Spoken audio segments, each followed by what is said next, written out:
இன்னைக்கு சபைக்குள்ள தந்திரமா பிசாசு நுழையிறான். ஜனங்கள் ஆவிக்குரிய நித்திரையில இருக்கிறார்கள், அவர்கள் விழித்துவிடக் கூடாது என்பதில் எச்சரிக்கையாக இருக்கிறான். ஆகையினாலேதான் இன்றைக்கு அவன் அவரவர்களுக்கு தகுந்த இயேசுவை காட்டிக் கொண்டிருக்கிறான். சபைக்கு விரோதமா பேசுறவரு என்ன நினைக்கிறாரு?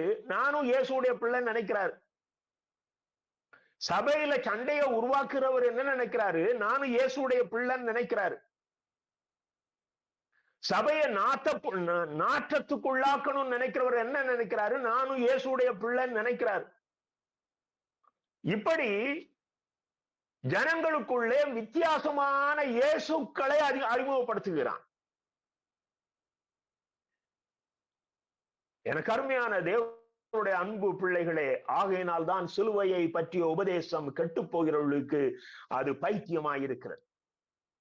சிலுவை ஒரு வெறுப்பா இருக்குது. ஜனங்களுக்கு பாடுகளை குறித்த செய்திகள் கேட்பது வெறுப்பா இருக்கிறது.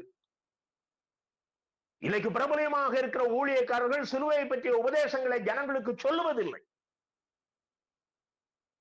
ஏனென்றால் அவர்கள் பிழைப்பு மாற்று போகும், வருகிற கூட்டம் குறைஞ்சு போகும், இவருடைய இமேஜ் போயிரும். எனக்கு அருமையான தேவனுடைய அன்பு பிள்ளைகளே, இன்றைக்கு சபை செத்த நிலைக்கு சென்றதற்கு காரணம் என்ன என்று சொன்னால், அவர்களை உயிர்ப்பிப்பதற்காக கொடுக்கப்பட வேண்டிய அந்த மன்னா சரியாக கொடுக்கப்படவில்லை.